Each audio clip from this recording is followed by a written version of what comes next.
بینەرانی زوم سڵاو، من هێژاد دڵشادم دیدارێکی نوێتان پێشگەشت دەکەم. دیداری ئەم جارم تایبەتە بە دۆسەی ئابووری لە تورکیا و لێکەوتە سیاسی و کۆمەڵاتیەکان لە وڵاتە.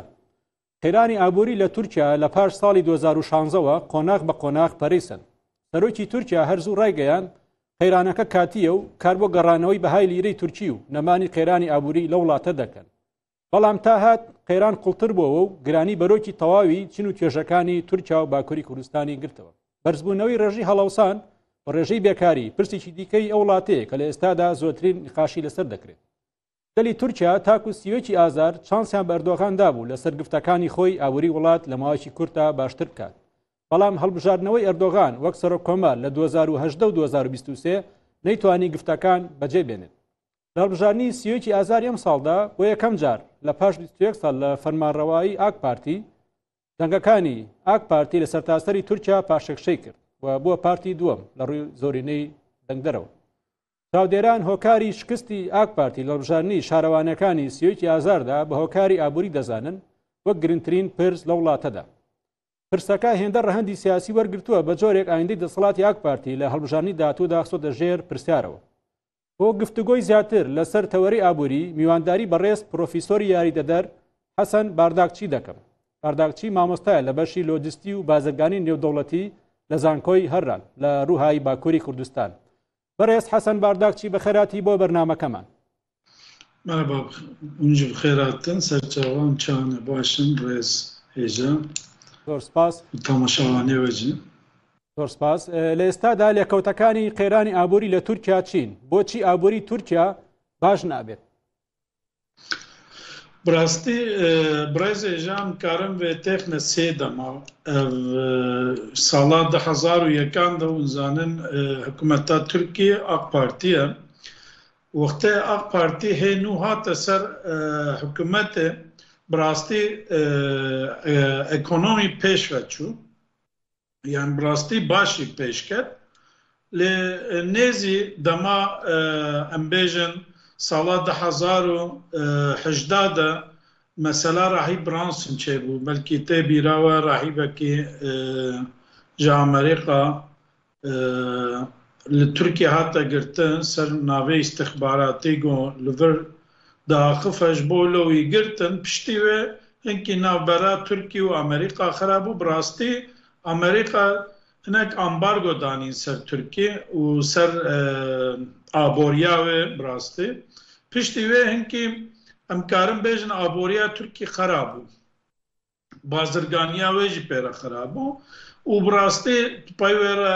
نەخۆشیایە قۆوی تێچێ بوو پشتی نەخۆشییا قۆوی دێ ونزانن ژالیە لۆیستیکی ناو تەڤەک باژارێ تورکی وەکە تورکی ناو نەوتەویی دە هەنە خراببوون چێ بوون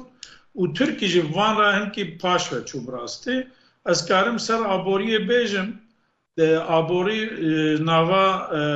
ساڵێن بێژە 2018 دا حیا ناو 2023 دەژی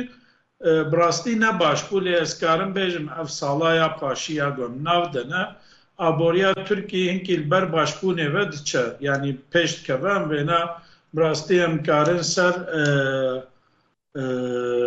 ئەو کێوێژی ڕێژەیانژی ئەمکارم بێژن گوێم ڕێژەیەنێ ئافسانە دنەرن ئەمبانە ئەمێ باش ببینن گولبەر باشبوونێ چە یعنی نەگو ئەم بێژن باش نابە باش بە لێ هەنکی تزانە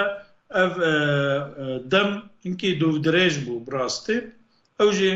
وەکەم گۆ ینی قیمەتە پەرێ تورکی هەنکی کێم بوون پشتی نەخۆشییا قۆوی تێ و سەردە ژالیە لۆیستیکی ئابۆریا تورکی خراب بوو و بازرگانیاژی پێرە براستی خراب بوو لێ ئەسکارم ji bo vê dema nêz bêjim ئابۆریا تورکی براستی هەنکی پێش dikeve em karin ser ڕێژەیان jî wêna bêjin yani. یعنی لەم ساڵە لە 2024 ئابووری تورکیا بچک باشتر بۆ یاخود ئەرێ 24 da براستی em karin bêjin piştî wezîrê xezînê û êdarayiyê Mehmet Şimşek hat ئابۆریا تورکی pêşketinkî em karin vê bêjin yani. بەڵێ خێرانی ئابووری تا چەند کاریگەری لەسەر دەنگدەری پارتە سیاسیەکانی تورکیا کردووە؟ vêga aborî bi rastî gotineke Tirkiye heye nizam we bihîstiye nebîstiye Tirkî dibêjin tencere qaynadığı zaman her şey yolunda gider. Bu kurmancı em karim bêjin dibe wexta tawa dikele her tiş dirya xwe de diçe. İcaser siyasî jî em karim vê bêjin yani wexta meselê siyasî jî bi rastî bi aboriyê ve bi hevdî re berdewam dikin. Gu aborî xera bibe gu paş keve û bazirganî paş keve bi rastî siyasî jî hinkî deman nexweş dibe. Em karin ser AK Partiye bêjin partiya ya Serok Erdogan gu wextê tawa dikele wextê aborî pêş dikeve bi rastî partî emrê xwe dirêj dike. Yani wextê ku aborî paş dikeve wêngê em karin bêjin partî jî emrê xwe bêra kin dike. Yani em karin vê bêjin bi rastî demeke nêz hilbijartin çêbûn zanîn ya Tirkî hinkî AK Partî paş ket. Ama ji wî wextê heta vê demê em karin vê bêjin aborî hinkî bi aliyê başbûnê de pêş dikeve. Ji bo vê em ji bo hilbijartina pêşiya me em vêga em hinkî bişterin zû em bên. Gerek em lêviya hilbijartinê bimînin wextê hilbijartinê nêzîkî hilbijartinê kam êm nerin ji dil tawa baş dikele ya jî nakele. Gu tawa baş bikele em ê hengî em ê tiştnedî bişterin. Gu baş nekele em karibin bahsa meseleyên siyasî belkî partîne nû jî em bikin. Ew wêna nêzî hilbijartinê encix em karibin bêjin. بەڵێ مامۆستا حەسەن لە ماوەی 6 مانگی ڕابردوو ینی بەری پشتی هەڵبژارنی شارەداریە لە تورکیا تەواوی ڕاپرسیەکان ئەوە نیشان دەدەن کە دەنگەکانی ئاک پارتی کەم بووە و دەنگی جاپە زیاد بووە بۆتە پارتی یەکەم لەسەر ئاستی تورکیا. ئەمە هۆکارەکەی تەنها ئابووریە یاخود هۆکاری فاکتەری تریژ هەیە لەسەر کەمبوونەوەی دەنگی ئاک پارتی زۆربوونی دەنگی جەهاپە؟ براستی ez dibêjim yani gora texmîna min gora min ez dibêjim belê heye yani ser hilbijartina hercar ser raya ewka aboriyê heye aborî ji bo her tiştiyê yani ne tenê miletê Tirkî xelkê Iraqê jî Bakurê jî Başûrê jî û dewletê Ewropa jî teva wextê ku aborî ne baş be evêne ser siyasetê ser polîtîkayan ewkayê heye bi rastî demeke rayekê bidariyê dî bi rastî. بەڵێ پێتان وایە ئەنجامی هەڵبژارنی ئایندە چۆن دەبێت لە ساڵی 2028 ئەگەری گۆڕینی دەسەڵات دەبێت لە تورکیا بۆ نمونە لە ئێستاە کە جاپە دەنگەکانی زۆر بووە جاپێ دەسەر دەسەڵات بۆ نمونە ev jî kare bibe lê ez ji vê yaqîn me bêm nêzî hilbijartina nû bêm belkî partîne nû derê hûn zanin bi rastî aliyê Tirkî partîn gora rayat din ez karim vê bêjim zafê wan raya xwe din aliyê milê rast tûlo dibêjim vêga aliyê CHP em bêjin milê çap aliyê AK Partî em bê milê rast îca AK Partî tune be ya jî AK Partî bi rastî hinkê bi paş keve kî derê pêş em ê nêzî hilbijartinê zanibin lê ez ev li gora min ez dibêjim ez dibêjim dîsayê partîke li goran milê rast be kîjan partî de belkî yeke nû be belkî wanê kem bin jî yanî nav van partiya Deva heye Gelecek Partîsî heye û İYİ Partî heye belkî hinek partiyê nû derê Tirkî ber nêzî hilbijartina hercar Tirkî partîne nû dertên bi rastî em ê ez karim vê bêjim ev tev li gora Serok Recep Tayyip Erdogan çaxê hilbijartinê Serok Wezîr Erdogan گلسەر ئاق پارتیە بە تەدی مڵەت گۆراوێ دچالیکی گونەلور بەل گۆرای دچالیکی ئەمێ نێزی هەلبژارتنێ گەرەکەم باش لێمەر بەڵێ بە گوێرەی ئامارەکانی تورکیا لەم ساڵدا زیاتر لە 150,000 کۆمپانیا مایەپووت بوون ئیفلاس بوون لە تورکیا و باکووری کوردستان ئایا لێکەوتەکانی ئابووری بە تایبەتی لە باکووری کوردستان چۆنە ینی ڕێژەیە کۆمپانیانە لە باکووری کوردستان زیاترە ڕاستی برێز هێژان بەری vêga bi çend roja milvan reqaman nerd 150,000 ev nav 5 sala de hatine girtin gom emliyek kolêdinin sala 2019 de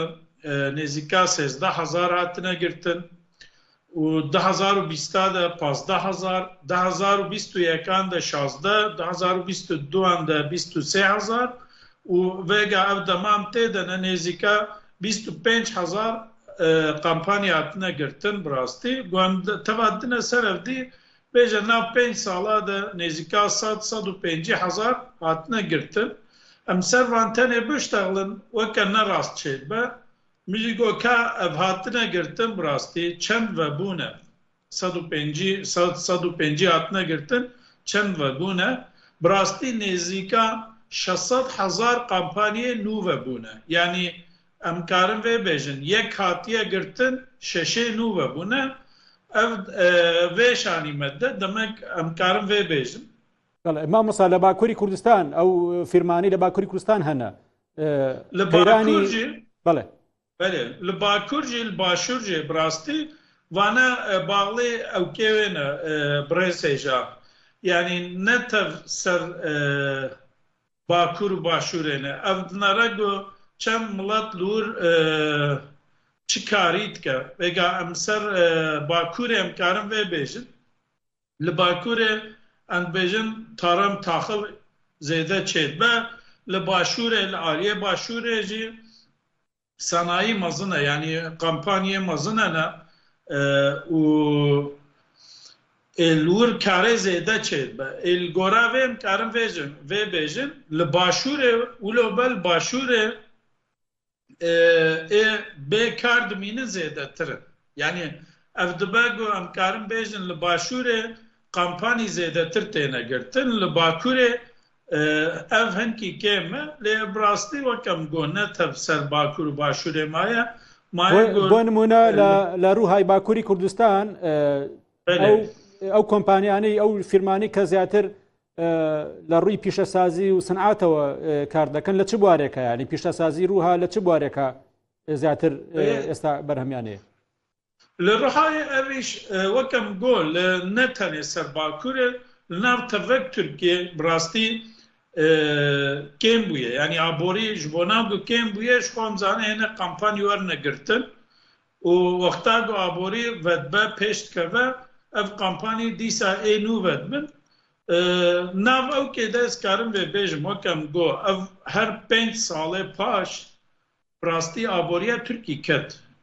kampanî jî pê re hatin girtin û bêkarî zêde bû rastî lê ev nav ev sala me ya dawî ya em tê de ne ev 2024 de ma bêje 23 de dest pê kir heta vêga ez karim nav ew kadeyî bêjim yanî ez karim rêjeyan jî bidim rastî Türkiye aboriya zêde bûye mesela ser vê bêjim هەر پرسیارێکم مامۆستا حەسەن ببوورە لەسەر ئاستی جیهان ئابووری تورکیا لە ڕزبەندی چەندەمین وڵاتدایە سەر جیهان تورکی ئیرۆ هەفتەیە ناو ئابۆریە دا هەفتەیە ناو ئابۆریە جیهانێ دا بڕاستی بەری وێگا بە 20 ساڵاژی هەفتەدا بوو ناو وەکەم دەمان بێگا گۆ بەری vêga bi 5 sala dîsa hinkî ket hate bîsta û va 2 sala dîsa hate hevda ew Ak Partiye ev bû belkî we jî bihîst be Ak Partî digo sala 2023 de me Tirkî texne nav wan ekonomiyê nav aboriyê cîhanê de nav daha me bîne nav daha bi rastî dûr de hinkî paş ketin ئێشخۆش بۆ ناگو پاشکەتن ئەم زانن ڕایە وانجی ناڤل بژارتنێ دە کێم کەت ئەم کارم وێنا بێژم لێ ئێسکارم وێ بێژم سەر رەزەرڤێ بانقا تورکی یا مرکزی ناو ساڵا 2021 de nêzîka 5 milyar dolar ketibûne bin xezînê yanî xezînê de pere nema bû 5 milyar dolar jî binî ketibûn îsal berî vêga bi di meha Bankaya Merkezî ya Tirkî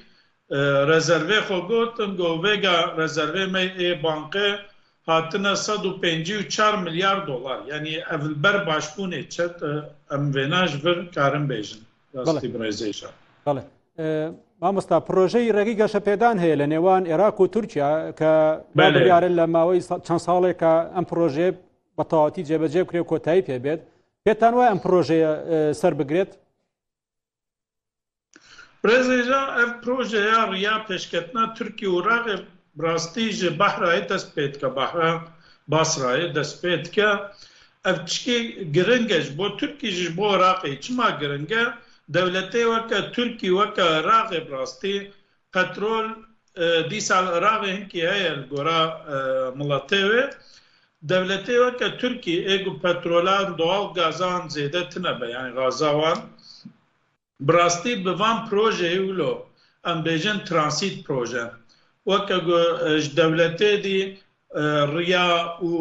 gaza û neftê bibin bînin gu ser wê de çi weke dibe rêberê wan ji wir jî karekê dibîne û ne tenê ser aboriyê ser polîtîkayê xwe jî bi rastî pêş dikeve. Ji bo wilo Tirkî pir qîmetê dide van projeyê nav van de yek jî ev e ya riya pêşketina Tirkî û Iraqê Tirkî dixwaze serê mîne vêga riyê xwe ji bo ereba û ji bo trêna zêde dike ji bo vê projeyê û bi rastî ev proje belkî li aliyê we jî li aliyê Iraqê jî zanibin ev ne ji Iraqê dest pê dike ev proje ji Çînê dest pê dike ji ser behra Basrayê tê Iraqê ev dibe çi em bêjin malê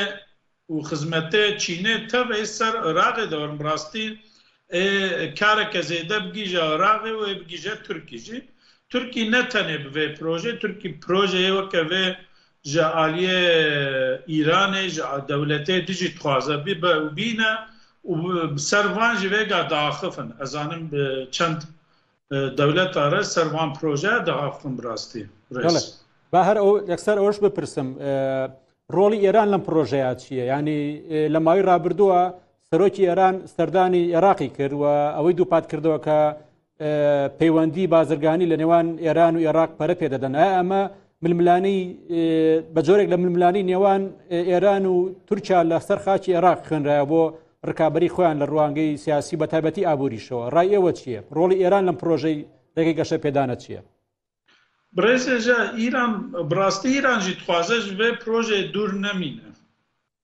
vêga heta vê proje pêşketina ev riya pêşketina Tirkî û Iraqê derê Tirkî zar tiştê xwe ser Îranê de dibire danî û zanin Îranê nêzîka Xezerê jî ser Xezerê ser wan dewletê Tirkî zêde mal diçewtê vêga weke bû weke ev mesele ev riya Iraqê bû weke alternatîv İranê jî dixwaze bi rastî bi Tirkî û bi Iraqê re ser vê riyê bi hevdî re be çünkü bi Tirkî jî û Iraqê mala zêde ji vir bibin bînin weke Îranê li derve dimîne Îranê naxwaze li derve bimîne ji bo Îranê jî ev proje bi rastî projeyeke giring e û jî dixwaze nêzî Iraqê û Tirkî be ez yeqînim edbêm belkî berdewama vê projeyê de Tirkî û Iraqê Îranê jî pê vekin çünkü Îranê jî di vir de ji bona Xezer pê veye behra Xezerê pê veye bi rastî ew jî kare vê projeyê pê pêşkeve bi xêra vê projeyê. مامۆستا وەک بەڕێستان کە لە بواری ئابووری نێودەوڵەتیدا پسپۆرن لە چەند ڕۆژی ڕابردووە ڕۆژنامەکانی تورکیا ئەویان بڵاو کردەوە کە پەیوەندی بازرگانی نێوان تورکیا و ئیسرائیل بەردەوامی هەیە و لە ڕێگەی وڵاتی ترەوە تورکیا چەند مانگێکە بازرگانی خۆی درێژە پێدەدا لەگەڵ ئیسرائیل. سەرنج و کێبینی تۆ چۆنە لەسەر و هەواڵە؟ براستێژە کارم پێم ینی تجارەتە بازرگانیا تورکی و ئیسرائیلی زێدە بەردیە نەمایە لێ تورکی نکارە سەر کیسێ خۆ تەنێ بێ ئەز نکارم تجارەتێ بە ئیسرائیلێرە ناکەم تورکیژی و ئیسرائیلژی هەردووژی دبن هەنێک سۆزلەشما پرۆژەیە دەتەدی ئیمزاویتنێ ینی ئەم چت بێژێن بین گوڤانە گوتنە ئەم سەر بازرگانیا ناوتەوەییدا ئەم تجاری وەکە قیمەتا زێدە ناکەن ئەم پێشیا هەفدی ناکەن سەر بێ لە هەفدیکردنە بەرێ نەتەنێ ئیسرائیل تورکی نزاف ناو دەولەتا دەفەیە li goravê Tirkiye herê ewkaxa neburiye yanî bevdîre hêjî bi İsraîlê re diştexilin û hêjî ewkan bevdîre lê ser bazirganî em karin bêjin neweke berê yanî bazirganiya xwe wedî hinek qîmetê wergiya zêde kirin ji bo navevdiyê zêde bazirganî çê nebe wekî dî pêşiya hevdî negirtine yanî ez karim ê bêjim ئەو ژێ سەر لە هەفدیبوونانی بەرەیە. بەڵێ مامۆستا من لە سەردارەکانی پێشومدا من هاتووم بۆ ڕووهای باکووری کوردستان و لەوێ هەم جگەرم خواردووە هەم کفتەی باشم خواردووە خەڵکی ڕووهاش زۆر میوان دۆستن دەمێ بپرسم لەم بێ بازار ڕێدا کە قەیرانی ئابووری لە تورکیا هەنا گوزەرانی خەڵکی ڕووها چۆنە کار و کەسابەت لە ڕووها چۆنە؟ روحا ترکی چا بر روحا جیو له براستی جارها انکی گرمه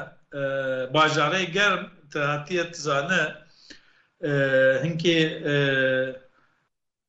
براستی دله وانجی گرمه مولا بیجم برا دله کسی جی نمینه دله روحا یانجی گرمه دکان و بازار یعنی بازاراوی و براستی و آبوریا یا روحا جیم کارم بیجم نه خرابه افدر باجاره نبی خلیل ابراهیم گوراوه هنکی توریزما ورجی زیده یا بلکی جویجی کارم بیجم یعنی بازرگانیا ور هنکی لسر توریزم وقتا باش و وقتا گو دولته دی قیمتا پره ترکی جل گورا کتیه جبو توریستا براستی رها جی کی باشه یعنی وقتا توریست وره بازرگانیا و جی پیره باشت و بلکه راست قیمت مالی ترکی هنکی زیده بونه هم چونکه ناو تویا خود تدی ام ادخالات اتکن مالاج دروتینش دولته دیتینه وقتا پره قیمتا اکید که ماجی قیمت دبن هنکی امکارم بیجن سروه قیمته مالی ترکی بها بونه یعنی ناو بازرگانی ده وقتات گره وکه بره تنکار از عفتشتا بکره لی دیسا سر رحاید بیجم رحا باجاره کی توریزمه یا توریزم لبر زیده جبونه و بازرگانی رحای هنکی لگورا باجاره دی زیده. بله مامۆستا ئەمە دوا پرسیارەیەکەم پەیوەندی بازرگانی نێوان ئامەدی باکووری کوردستان و هەرێمی کوردستان لەم 2 ساڵی ڕابردووە پەیوەندیکی زۆر باشوە و ملیار دۆلار ئاڵوگۆڕی بازرگانی هەیە. ئایا ئەو پەیوەندی بازرگانی نێوان هەرێمی کوردستان و ڕووها هەیە و ئەگەر هەبێ لە چ کاڵاوبەربوومێکە ئاڵوگۆڕی بازرگانی هەنا؟ براستی برێزێژە وەکە ڕحایە لە ئامەدێژی لە باتمانێژی لە سێرتێژی لە تەوا تەدی لە باکوورێ بازرگانیا باکوورێ هەنکی گۆرە باشوورێ تبێ فەرق کەوە ناوێ ئەوژی لە دیاربەکر باژارێکی ئامەد باژارێکی مەزنە بازرگانیا ئامەدێ لسر زارت شتایه لآمد زاننگاه که مزن هیا بازرگانی جور هنکی اوکل آمد صنایع مزن هیا یعنی قمپانی مزن لآمد نه ای باکوره ئەو قامپانیە مەزن گول باشارێکی بن لوی باژاری بازرگانیجی زێدە چێت بە و ینی براستی وەکەم بێژین دەما ئامەدێژی وەختا خۆش بە بازرگانی لە باکوورێ لە ئامەدێ زێدەیە و لە ئەنتابێ زێدەیە هەردووژی وەکەم گۆ خەڵقێ زێدەنە و وەکە قامپانیە مەزن لورن نەتەنێ باکوورێ لە ناو تەڤەک تورکی مالا ئامادە دکن ji bo lo em karin bêjin bazirganiya Amedê hinkî li gora demê berî vêga 4-5 sala kêm jî bûbe hê jî nav Bakurê de bazirganiya baş nav Amedê û nav Entabê dibe. بەڕێز حەسەن بارداکچی پسپۆر و یاریدەدەر لە زانکۆی هەڕان سپاس بۆ بەشداریت لە بەرنامەکەمان. زۆر سپاس ڕێز. بنێرانی زووم